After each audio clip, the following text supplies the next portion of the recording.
We are talking about prophets or prophecy today. And sometimes when we hear that word prophet, we think only of people from hundreds or thousands of years ago.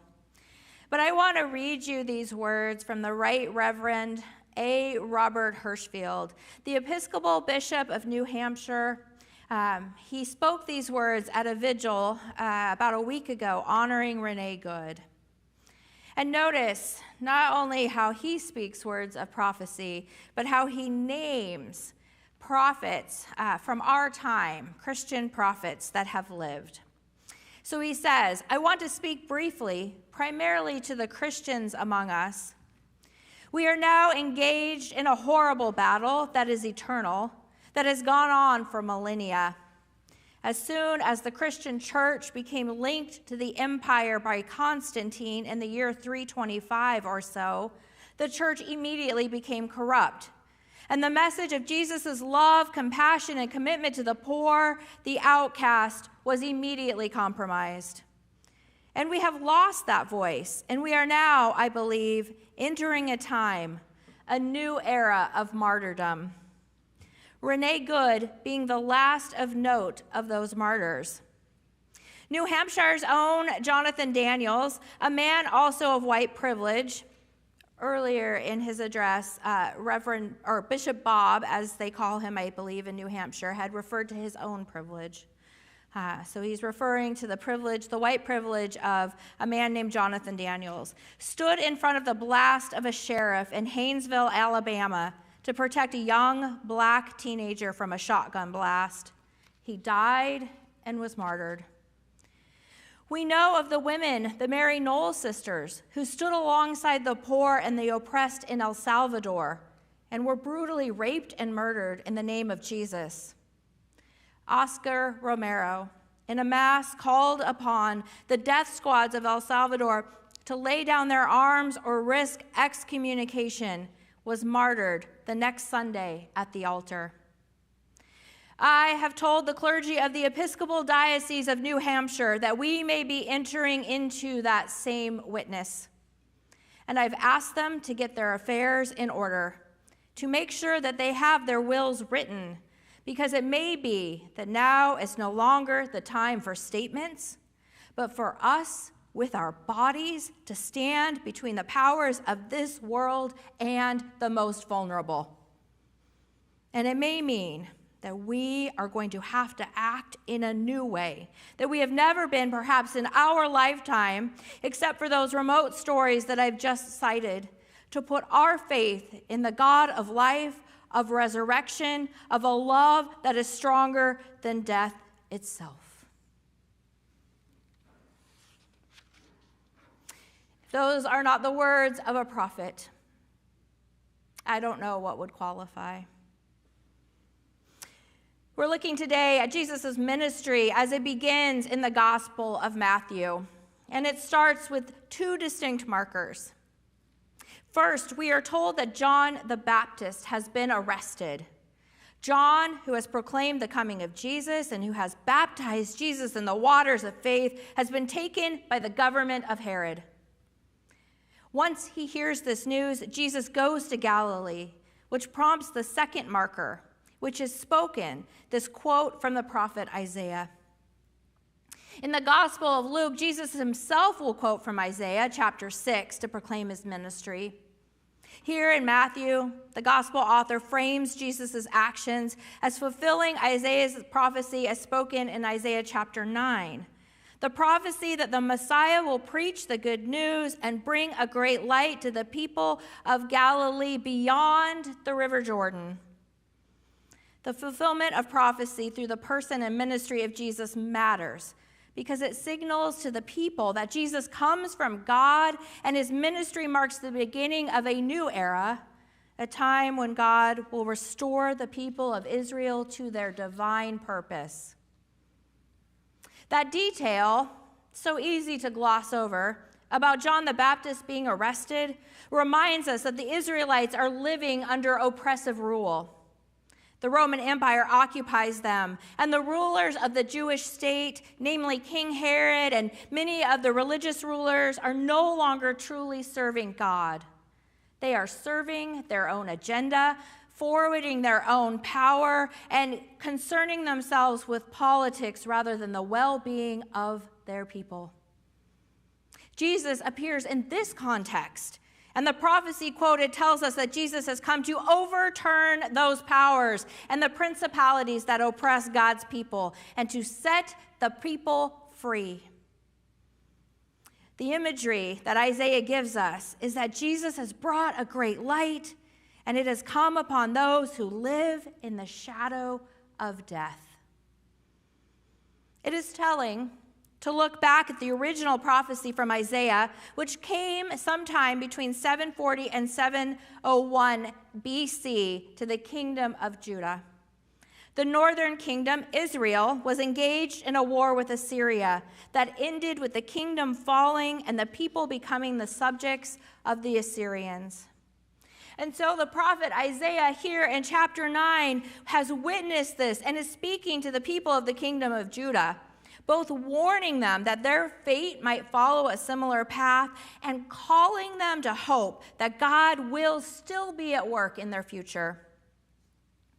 If we were to go back a little bit earlier in Isaiah, chapter 1 tells us that this is coming about because the Davidic rulers of Israel, who were meant to be a reflection of God's will here on earth, have become murderers and thieves. They have abandoned the way of God. The prophet says that the fall of Israel and ultimately Judah to the Babylonians in 586 BC is because the people have lost their witness in the world. They no longer behave like God's people. But Isaiah does not want the faithful to lose hope or to abandon their own witness. God will come again, and God will bring us a Messiah who will redeem the people and cast aside the shadow of death. This will not only be a renewal of the people of Israel, but a renewal of all of creation. And this is the quote, that prediction, that foretelling that introduces the ministry of Jesus and his role in the world. And it's just after, interestingly enough, this prophetic proclamation is invoked about Jesus that he will call his first followers, Peter, who's still called Simon, and Andrew. After this hallowed introduction, quoting the prophet of old and paving the way for Jesus to be recognized as the Messiah, the long-promised one, Jesus calls 2 fishermen as his first disciples. Maybe not the auspicious beginning we might expect. We'll get to Peter and Andrew in just a minute, but for now I want to stay with this idea of prophecy. Prophets are often misunderstood. They do not predict the future. They are not fortune tellers. We're never told in the Bible that they have a crystal ball. What prophets do is speak the truth of God and exhort the people to live accordingly. Here's the definition of the spiritual gift of prophecy from the United Methodist Church. Prophecy is the gift of speaking the word of God clearly and faithfully. Prophets allow God to speak through them to communicate the message that the people most need to hear, while often unpopular. Prophets are able to say what needs to be said because of the spiritual empowerment they receive. That's a heavy job, isn't it? Prophets are often unpopular. Yeah, because they tell us the truth we don't always want to hear. And then they call us to live in the manner according to God. They don't tell the future like a fortune teller, but they do proclaim God's future by revealing God's perspective on current realities and calling God's people forward in faithful obedience to God. And Jesus comes. Among other parts of his identity, he comes as one in a long line of prophets. He not only fulfills the prophecy spoken by Isaiah, but he himself is a prophet. He speaks God's truth, as we discover just a few verses later, when Jesus teaches the people through the Beatitudes, saying things like this: This comes in chapter 5. We're reading from chapter 4 in Matthew. If you just go forward a little bit to chapter 5, he shares with the people the teachings of the Beatitudes, saying things, talk about unpopular. Blessed are those who are persecuted for the sake of righteousness, for theirs is the kingdom of heaven. Blessed are you when people revile you and persecute you and utter all kinds of evil against you falsely on my account. Rejoice and be glad, for your reward is great in heaven. For in the same way they persecuted the prophets who were before you. So we can see in the line of prophets, Isaiah to Jesus, and then in our story today, Jesus to his disciples and those he teaches, that Jesus is the next in the line of prophets, and ultimately he's calling his disciples, his followers, to take on that mantle after him. And Peter, we're back to Peter now, Peter and Andrew, who in our reading today is just a fisherman on the shores of the Sea of Galilee, is called to follow this prophet. And Peter will become, if you remember from last week, Pastor Alexa talked about this, Peter will become the rock upon whom the church is built. And interestingly enough, when the church begins her ministry in the book of Acts, just like Jesus, Peter will proclaim the church's purpose by hearkening back to a prophet of old, quoting from the prophet Joel. So we see this line, Isaiah predicting Jesus, Jesus prophesying to the disciples, one of whom is Peter, Peter who will prophesy to the church, and then that means we, the church, are meant to prophesy to the world.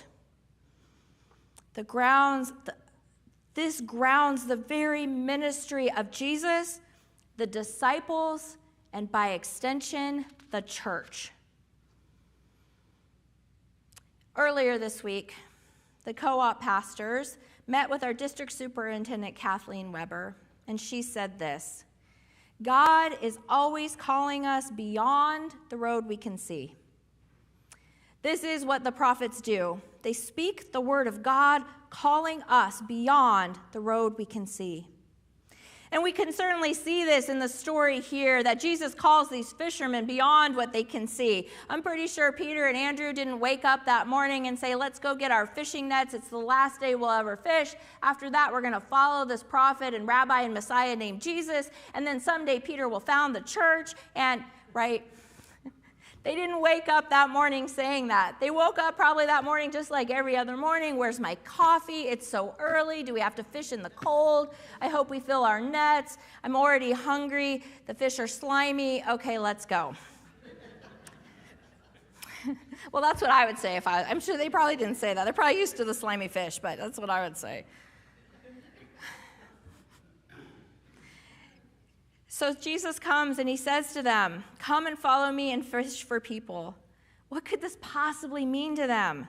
They are casting their sea into the nets, and then within moments, they are leaving all of that behind to follow Jesus and learn from him. He is calling them to the road they cannot yet see.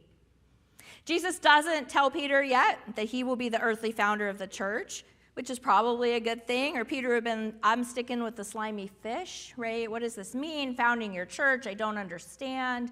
Jesus instead leads him along that road, one step at a time, into the place that Peter cannot yet see, but Jesus can.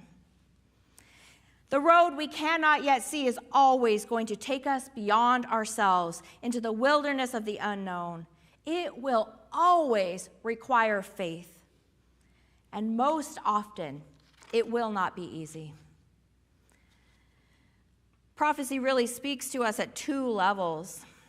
First, it speaks into our lives, calling us personally beyond what we can see. Right? Peter, Andrew, come and follow me. Jesus sees in them personally what they cannot yet see. And our faith does this for us. For just a moment, I want you to take a deep breath and remember a time when you felt yourself being called beyond what you imagined. Maybe you were called to lead a ministry and thought, I can't do that. And then it turned out you actually could do it brilliantly. Or maybe you were called to walk with a friend during a very difficult time, and you found yourself with wisdom and strength you didn't know you had. Our faith can speak into our life and call us beyond what we can see. It is prophetic, and it requires us to have the faith to follow where it might lead. But there's also another part of what prophets mean in our life. Because the prophecy of our faith does not end with our individual actions. We are also called, like Israel, like the nation of Israel, like the people, God's people, to be a prophetic people, to be a prophetic witness in the world, like Jesus, like Peter, and like the disciples. We are the church, and we are inheritors of this prophetic line. The church is called to prophesy into the world as a witness of God, what God longs for and dreams for in all of creation. And if we wonder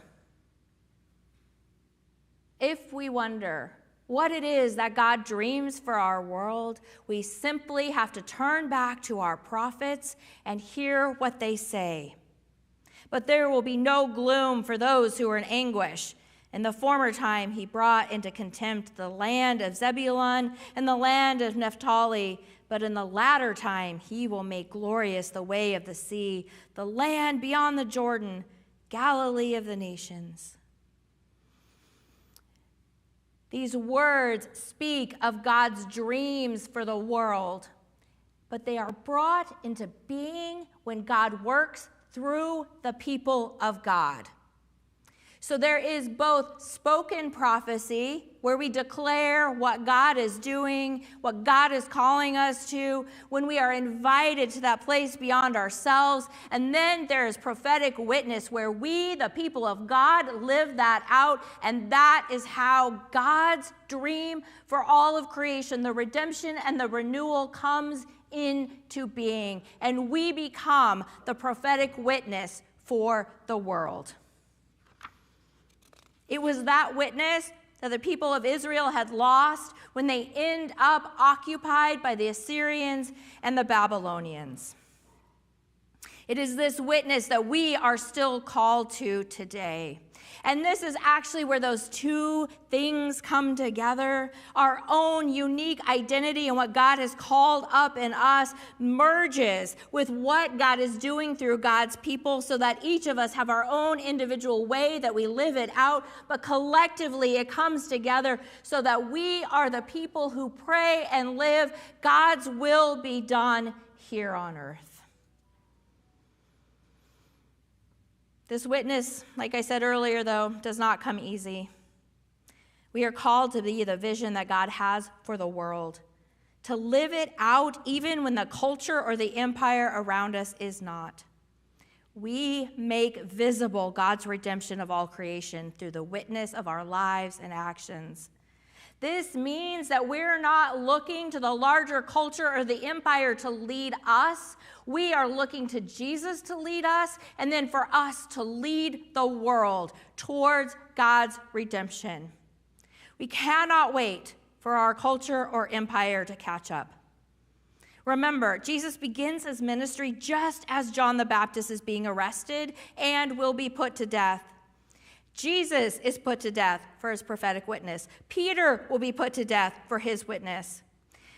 We as individuals might not be called to give our lives as well. Our witness might come different, but no matter what, being a prophetic witness to God's redemptive work in the world will call us to take up our cross and to follow Jesus.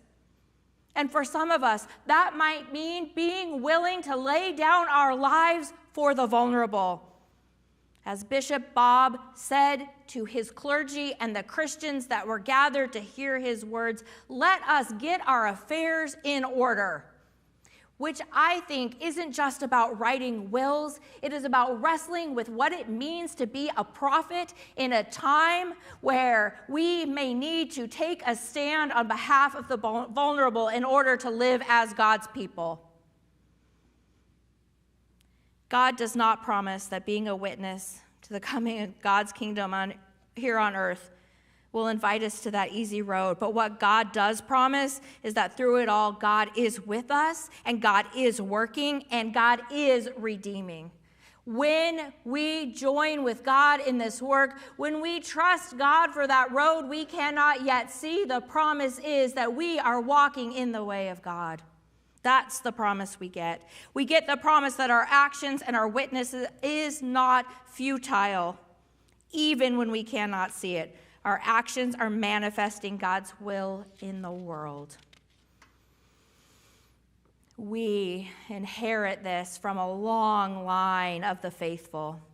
Isaiah, Joel, Mary, John the Baptist, Peter, Oscar Romero, Martin Luther King Jr., Rosa Parks, Renee Good, you, me. Let us go and witness with our lives and actions. Let us be prophets to the future God dreams for all of creation. Let us get our affairs in order. May it be so.